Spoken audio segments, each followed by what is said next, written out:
Howdy there, everyone. Welcome to Boxing for Exercise. Now, first things first, I want you to quickly practice your lead jolt, because that's a very important punch. Now, first off, you got to get in your stance. Whether you're a lefty or a righty, see, I just changed stance there. No matter what, your lead shoulder is going to protect your chin, and rear hand 4 inches away, your lead hand 8 inches away. Okay, now whether you're a lefty or a righty, get into that stance and get ready to throw your lead jolt. Boom. Now there's one thing I didn't touch on, and that is the rear jolt. Now for the rear jolt, instead of throwing your lead, you're gonna throw your rear hand. That'll be your right if you're a righty, or your left if you're a lefty. Here you're gonna see me throw with my rear hand. Now when you throw it, your rear hand is going to shoot out and your lead hand is going to move back to protect your face. It'll go to the position that your rear hand normally is. And the shoulder of your rear hand is going to quickly shoot out to cover up your chin. So you'll still have protection when you throw that rear jolt. Watch me do it again. My step's a bit exaggerated, but we practice exaggerated so that when we do it subtly, we have all the basics mastered. Okay, and now you're going to see me give it a go one more time. Pay attention to how the rear shoulder will cover up your chin and how the lead hand will seesaw back to go on guard. Gotta keep that guard up even when you're punching in case they try to counter. And yep. Okay, so there's another thing I gotta cover. I neglected to cover one thing, and that is the light jab. Now there is one instance where you're going to want to use the light jab, and that is to tilt the opponent's forehead so that then you can tag them with a cross or rear jolt.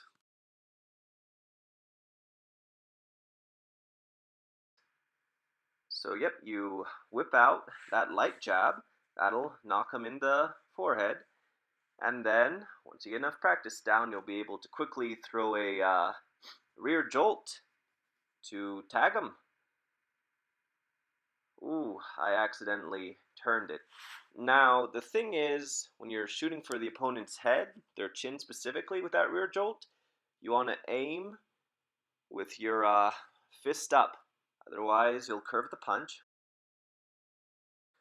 Now, when you're aiming for the body, that's when you want to turn the fist when you're doing the lead jolt or the rear jolt.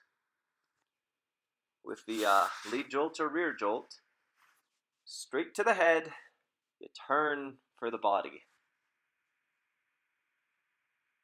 Like that, say rear jolt to the body. Alright, now next up, we're going to go over stance. There are 3 main kinds of stances. There'll be your high, your semi-crouch, and then your full crouch. Please excuse the silence while I rethink all of my life decisions. On the left is the high stance, on the right is the semi-crouch. Now, the higher stance, that's good for a couple of things. You'll be agile, able to use your footwork rather well. You can also slip easy, you can also parry easy, and catch easy. So it's a good defensive stance. The only thing is, since your weight's not forward, they can floor you. Now the semi-crouch, which in my opinion is the ideal stance, that lets you put the proper pressure into your lead jolt, the right amount of weight. And then there's the full crouch, which is, as you can see there, fully crouched, which is good for bobbing, weaving, slipping, and yeah, if you want to throw hooks, that's ideal. It's a great stance for hooking. Now next up, we're going to go over footwork. Now to step forward, you first step with your lead, and then you follow with your rear. To step back, you first move your rear foot, and then you move your lead. Small steps, about 6 inches or less most of the time. And then there's the side step, same thing. Move your left to go left, move your right to go right, and then the other one follows. It's like there's a rubber band connecting your 2 feet together. One moves, the other one follows. Practice your steps. Footwork is very important. It'll save your hiney. Important note is you want to step before you throw that punch. Otherwise, you won't be able to get the right amount of weight into it. So first you sidestep, then you throw the punch. You can also circle to avoid opponents that are charging at you. Just like that, keep all your weight on the lead so you can still throw if it comes down to it. You always got to be ready. Anyways, you did great work today. Here's a picture of a cute dog to reward you because you did awesome. Keep up the good work. You got this. You can do it. Woo!